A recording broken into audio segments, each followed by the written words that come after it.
స్వర్ణోదయ దీప్తిం అఖిల భువన చైతన్య ప్రసారం. నమస్కారం, మన ధర్మం కార్యక్రమానికి స్వాగతం. ఇవాల్టి మన ధర్మం కార్యక్రమంలో మన ధర్మ సందేహాలను నివృత్తి చేసేందుకు మనతో పాటు ఉన్నారు ప్రముఖ ఆధ్యాత్మికవేత్త బ్రహ్మశ్రీ గడ్డమనుగు రామకృష్ణమూర్తి గారు. గురుగారు నమస్కారం. శ్రీమాత్రే నమః.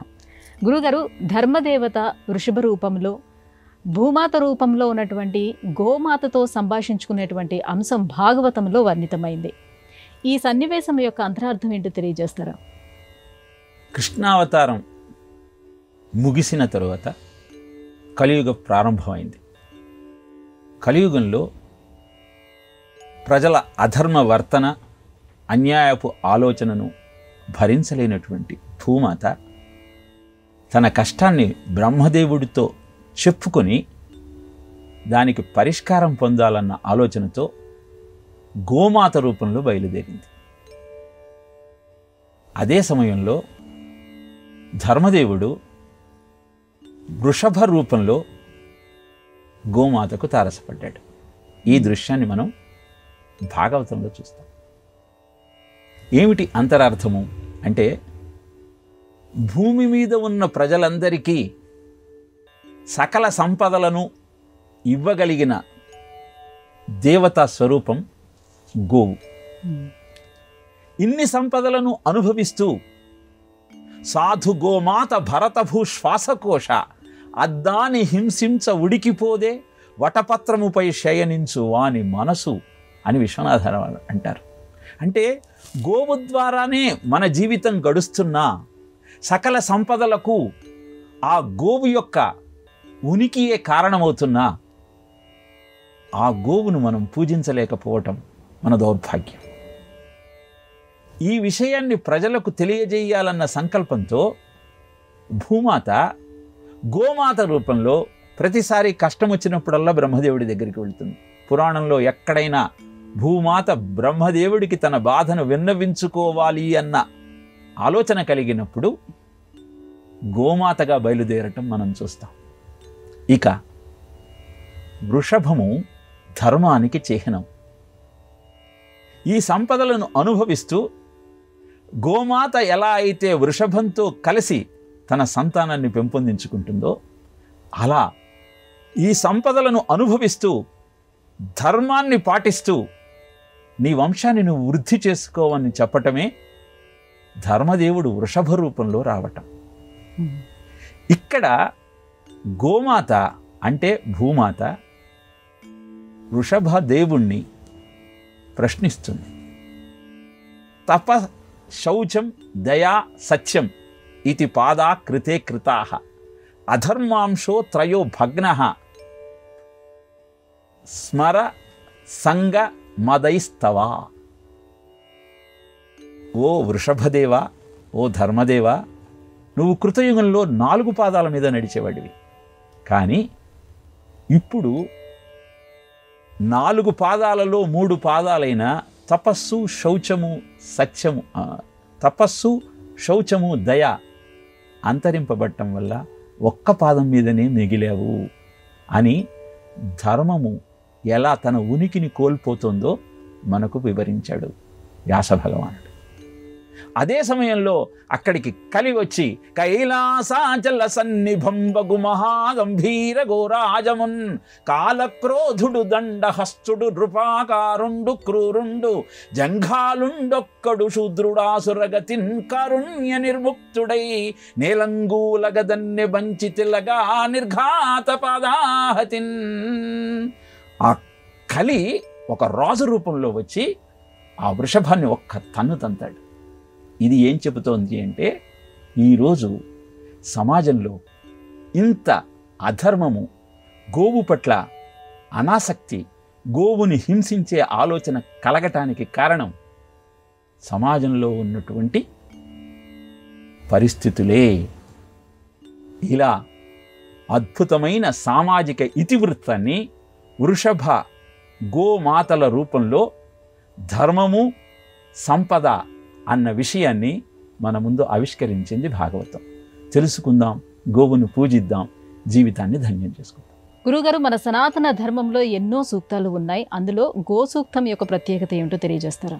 మాతా రుద్రాణం దుహిత వసూనాం స్వసాదిత్యానాం అమృతస్య నాభిహి అని గోవు యొక్క మాహత్యాన్ని తెలియజేసింది. రుద్రులకు తల్లి, వసువులకు కూతురు, ఆదిత్యులకు చెల్లెలు. అమృతస్య నాభిహి, క్షీరం అనే అమృతాన్ని ప్రపంచానికి అందించేటువంటి జగన్మాత స్వరూపం. ఈ గోవును నువ్వు కాపాడుకుంటే నీ జీవితం అద్భుతంగా ఉంటుంది అన్న సత్యాన్ని అథర్వణ వేదంలో 4వ కాండలో 12వ సూక్తంలో తెలియజేశాడు. యూయం గావు మేధా యదా కృషం చిరత్ శ్రీదం చిత్ కృథానాం సుప్రతీకం భద్రం గృహం కృపథ భద్రావచలో బృహద్వోయం ఉచ్యతే సభాసా అంటూ అద్భుతమైన గోసూక్తం ద్వారా గోవు మాహత్యాన్ని తెలియజేశాడు. ఓ గోమాత, నీ క్షీరంతో బలహీనంగా ఉన్న వాళ్ళందరినీ పుష్టిగా మారుస్తూ ఉన్నావు. నీ అంబారావాలు ఏ గృహంలో అయితే వినపడతాయో అక్కడ సకల మంగళాలు వర్ధిల్లుతాయి. నీకోసం పచ్చిక బయళ్ళు ఆవిష్కరించుగాక, చక్కని నీరు శుద్ధాం ఆపహ నీకు లభించుగాక, నిన్ను హింసించే వారిని రుద్రుడు తన శూలముతో దండించుగాక అంటూ మన్యు సూక్తము, పురుష సూక్తము, స్త్రీ సూక్తము ఉన్న వేదంలో గోసూక్తాన్ని కూడా నిక్షిప్తం చేశారు ఋషులు. అగ్రమగ్రమం చరంతి నామౌషధానాం వనే వనే తాసాం వృషభకుత్రీనాం పవిత్ర కాయశోధనం అంటూ గోసూక్తంలో గోవు యజమాని యొక్క అనారోగ్యాన్ని పోగొట్టడానికి అవసరమైన ఔషధాలన్నింటినీ ఆహారంగా స్వీకరించి దాన్ని అమృతప్రాయమైన గోక్షీరంగా అందజేస్తూ ఉంది ఆ యజమానికి. అలాంటి గోవుని కాపాడుకో. గోవే పురతస్సంతో, గోవు నా ముందు ఉండాలి, నా వెనక ఉండాలి, నా పక్కన ఉండాలి, నా మధ్యలో ఉండాలి అంటూ మహాభారతంలో శ్రీకృష్ణుడు తెలియజేస్తాడు. ఇలా గోసూక్తము, మహాభారతము, భారతీయ వాంగ్మయం అంతా గోవు గొప్పతనాన్ని అద్భుతంగా మన కళ్ళ ముందు ఉంచుతోంది. అలాంటి గోవును సేవిద్దాం, పూజిద్దాం, రక్షిద్దాం. గురువుగారు, ఆలయంలోకి వెళ్లే ముందు ఆలయ మహాద్వార గడపకు నమస్కరిస్తారు. ఇలా ఎందుకు చేస్తారు? ఆలయంలో వెళ్ళేటప్పుడే కాదమ్మా, ఇంటి గడపకు ప్రతినిత్యం నమస్కారం చేయాలి. పొద్దున్నే అమ్మలంతా గడప కడిగి పసుపు కుంకుమతో అలంకరిస్తారు. ఎందుకంటే గడప లక్ష్మీ స్వరూపం. ఎలా అయితే వీధిని నీ నివాస స్థానం నుంచి వేరు చేసి, ఎలా అయితే బయట ఉన్నటువంటి ప్రతికూల శక్తులు ఇంటిలోకి ప్రవేశించకుండా ఆ గడప కాపాడుతూ ఉంటుందో, ఆ గడపకు ప్రతినిత్యం దేహదీహళి పర్యంత స్థాన సంపర్క శోభితే మత్ కర్మపరాయణం యతో భవతు సదా మమ అని నమస్కరిస్తూ గడపను పూజించాలి. అద్భుతమైనటువంటి దితి వృత్తాంతం ఈ గడప యొక్క మాహత్యాన్ని మనకు తెలియజేస్తుంది. సత్సంతానాన్ని పొంది ఇంద్రుణ్ణి జయించే కొడుకు కావాలనుకున్నటువంటి దితి కఠోరమైన దీక్ష చేపడుతుంది. దీక్ష అంతా ముగిసే సమయంలో గర్భవతిగా ఉన్న ఆ తల్లి అలసి గడప మీద కూర్చుంటుంది. ఆ కారణంగా వ్రతభంగమయ్యి ఇంద్రుడు ఆమె గర్భంలో ప్రవేశించి ఆ గర్భాన్ని ముక్కలు ముక్కలుగా చేస్తాయి. ఈ కథ అంతరార్థం ఏమిటి అంటే, ఎంత గొప్ప పూజ చేసినా రక్షించేటువంటి దైవాన్ని నువ్వు గౌరవించలేకపోతే, గడపకు నమస్కరించలేకపోతే అది సత్ఫలితాన్ని ఇవ్వదు. ఇంట్లో ఉన్న గడపకే ఇంత పూజ చేస్తూ ఉంటే దేవాలయంలోకి దేవుని సమక్షంలోకి వెళ్ళేటప్పుడు సకల సంపదలను ప్రసాదించే ఆ భగవన్మూర్తిని దర్శించుకునే సమయంలో ఆలయ గడపకు నమస్కరించడం అనేది మన సాంప్రదాయం. గురుగారు, జ్యోతిష శాస్త్ర ప్రకారము నక్షత్ర మాసానికి చాంద్రమాసానికి ఉన్న తేడా ఏమిటి? చంద్రగమనము ఒక్క నక్షత్రం దగ్గర ప్రారంభమై మళ్ళీ అదే నక్షత్రం దగ్గరికి రావడానికి పట్టే సమయాన్ని నక్షత్రమాసం అంటారు. ఇది 27 రోజుల మీద కొంత సమయం గడుస్తుంది. చంద్రుడు అమావాస్య నుంచి మరీ అమావాస్య దాకా లేదా పౌర్ణమి నుంచి పౌర్ణమి దాకా సంచరించడానికి పట్టే కాలాన్ని చాంద్రమాసము అంటారు. ఇది 29 రోజులు ఉంటుంది. అలాగే రాక్షస మాసము, అసంగత మాసము, పాతమాసము అని చంద్రగమనాన్ని ఆకాశంలో ఉన్నటువంటి గ్రహముల గమనాన్ని అనుసరించి కాల నిర్ణయం చేయటం జరిగింది. పాతమాసము అంటే రాహుకేతు బిందువులను, ఛాయాగ్రహాలని మనం అభివర్ణిస్తాం. చంద్రుడు ఒక పాత స్థానం నుంచి మళ్ళీ అదే పాత స్థానం దాకా రావటానికి పట్టే సమయాన్ని పాతమాసము అంటారు. అలాగే భూమికి దగ్గరగా ఉన్న బిందువు దగ్గర పయనం ప్రారంభించి మళ్ళీ ఆ బిందువు దాకా వచ్చే సమయాన్ని అసంగత మాసము అంటారు. ఇన్ని మాసముల వర్ణన ఎందుకు చేస్తారు అంటే, నక్షత్ర జ్ఞానం అనేది మొదటి నుంచి భారతీయుణ్ణి నడిపిస్తున్న విజ్ఞానం. చంద్రమా మనసో జాతః, చంద్రుడి యొక్క ప్రభావం ప్రతి జీవుడి మీద ఉంటుంది అని వేదం చెబుతున్న సత్యం. అలాగే ఛాయాగ్రహాలైన రాహుకేతువుల ప్రభావం ఎలా ఉంటుందో దాన్ని గమనించటం పాతమాసం యొక్క లక్షణం. ఇలా గ్రహ గమనాన్ని అనుసరించి మానవ జీవన విధానంలో కలిగే మార్పుల యొక్క లక్షణాలను తెలియజేయటం కోసమే ఇన్ని మాసాల యొక్క ప్రస్తావన మనకు జ్యోతిష శాస్త్రంలో కనపడుతుంది. తెలుసుకుందాం, ఆచరిద్దాం, ఆనందిద్దాం. గురువుగారు, న్యాయ రీతులు అనేకంగా ఉన్నాయి. అందులో కూప ఖనన న్యాయం అంటే ఏమిటి? కూపము అంటే బావి, ఖననము అంటే బావి తవ్వటానికి చేసే ప్రయత్నం. బావి తవ్వటానికి చాలా కష్టపడాలి. అక్కడ ఉన్నటువంటి పుట్టలను, రాళ్లను, రప్పలను అన్నీ తొలగించి నీరు పడేదాకా నీ శ్రమను కొనసాగిస్తూ ఉండాలి. ప్రారభ్యతేన ఖలు విఘ్న భయేన నీచైః ప్రారభ్య విఘ్న విహతాం విరమంతి మధ్యాః విఘ్నై పునః పునరపి ప్రతిహన్యమానాః ప్రారబ్ధముత్తతిజనాః న పరిత్యజంతి అని భర్తృహరి చెప్పిన నీతి శాస్త్రంలోని శ్లోకానికి నిలువెత్తు నిదర్శనమే కూపఖనన న్యాయం. ప్రయత్నాన్ని కష్టమొస్తే వదిలేసేవాడిని అధముడుగా భావిస్తాం. ప్రతి వాళ్ళు ప్రయత్నాన్ని ప్రారంభిస్తారు, కొన్ని కష్టాలు రాగానే దాన్ని వదిలేస్తారు. వాళ్ళను మధ్యములుగా భావిస్తాం. కష్టాలు వస్తాయని అసలు ప్రయత్నమే ప్రారంభించని వాడిని అధముడుగా భావిస్తాం. ఎన్ని కష్టాలు వచ్చినా వాటన్నింటినీ దాటుకుంటూ లక్ష్యం చేరేదాకా విశ్రమించని వాడిని ఉత్తముడిగా భావిస్తాం. అలా కూపఖనన న్యాయము లక్ష్యాన్ని చేరుకునేదాకా విశ్రమించవద్దు, జలం దొరికేదాకా బావి తవ్వటం ఆపవద్దు. బావి తవ్వుతున్న క్రమంలో అనేక కష్టాలు నీకు ఎదురు కావచ్చు. వాటన్నింటినీ దాటుకోవటానికి అవసరమైనటువంటి ఉపాయాలను యోచిస్తూ, పెద్దలను సంప్రదిస్తూ ఆ కష్టం నుంచి బయటపడే ఆలోచన చెయ్యి. అంతేకాని కష్టం వస్తుందని ప్రయత్నాన్ని ప్రారంభించటం మానేస్తే అది సంస్కారం కాదు, సరియైన పద్ధతి కాదు. ప్రారంభించి కష్టాలు వస్తాయని ఆపటం కూడా విజయాన్ని అందించలేదు. ఎన్ని కష్టాలు వచ్చినా దాటుకుంటూ ముందుకు వెళ్ళి లక్ష్యాన్ని చేరుకోవటమే ప్రతి సాధకుడి లక్షణము అని చెప్పేటువంటి అద్భుతమైన సిద్ధాంతమే కూపఖనన న్యాయంగా పేర్కొనబడింది. గురుగారు, మన వేదాలను విజ్ఞాన ఘనులుగా వ్యవహరిస్తారు. అయితే ముఖ్యంగా అథర్వణ వేదంలో ఎన్నో విజ్ఞానానికి సంబంధించినటువంటి విషయాల ప్రస్తావన ఉందని చెప్తారు.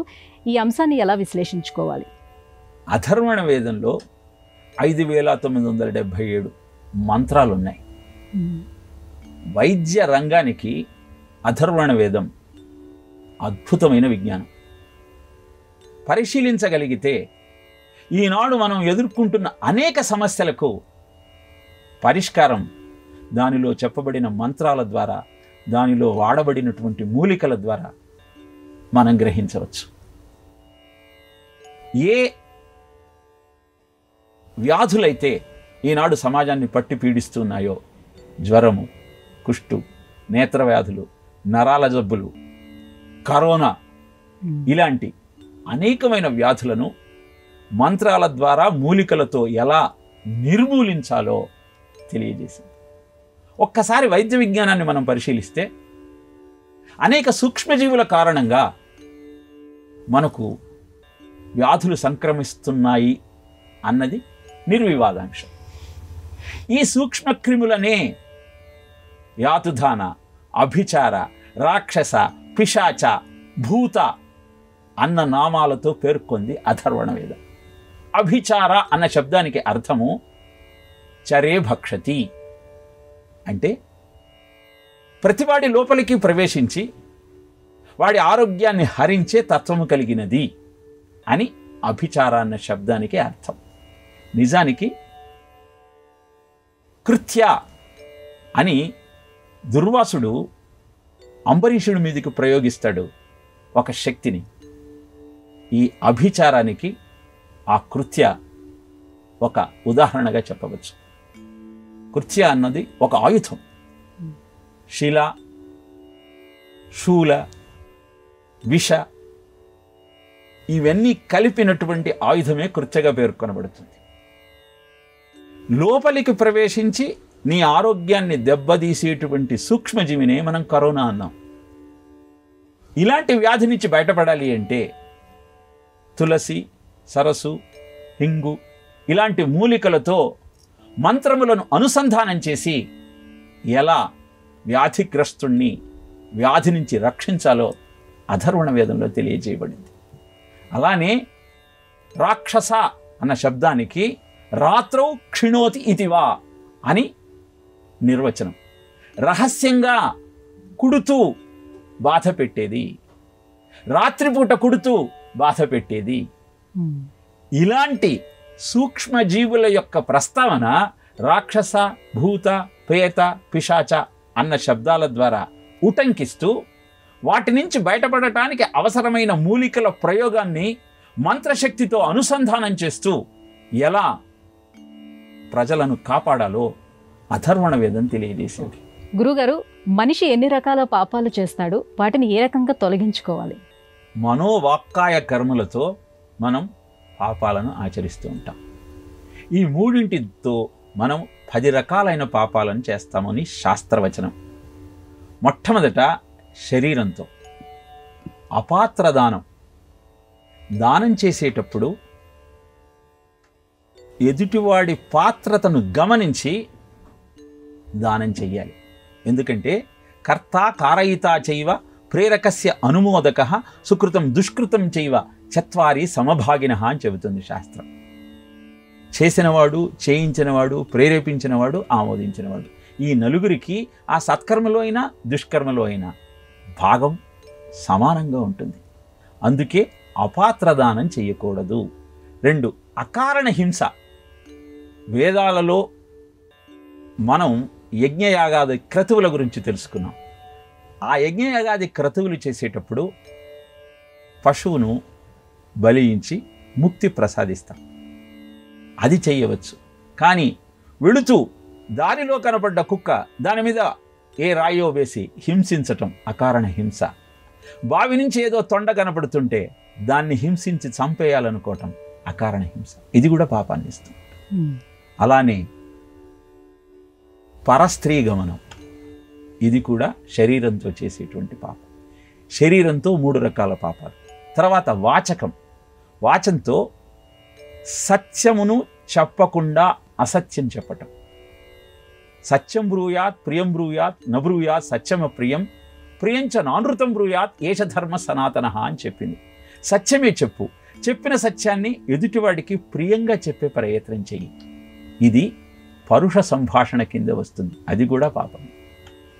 సాడీలు చెప్పటం, ఎదుటివాడు సమక్షంలో లేనప్పుడు అతని గురించి లేనిపోనివన్నీ కల్పించి చెప్పటం. తరువాత దుర్భాషలాడటం, అపభ్రంశపు శబ్దాలను పలకటం. అక్షరం అనేది అమ్మవారి స్వరూపం. పలికే అక్షరము అపభ్రంశమై ఉంటే అది నీకు పాపాన్ని ఇస్తుంది.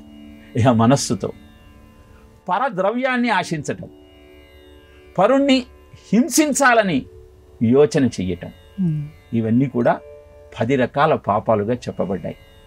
వీటి నుంచి బయటపడాలి అంటే గంగా నదిలో 10 లక్షల పాపాలను ప్రక్షాళన చెయ్యమని ఏతత్ జన్మాంతర సముద్భూత దశ పాప హర అని గంగా నదిలో స్నానం చేస్తే, మళ్ళీ చేయకుండా నా మనస్సును ప్రేరేపించమంటూ ప్రార్థిస్తే అద్భుతమైన ఆ సంస్కారము, ఆ సత్కర్మ నీకు ఈ పాపాలన్నింటినీ పోగొట్టగలుగుతుంది.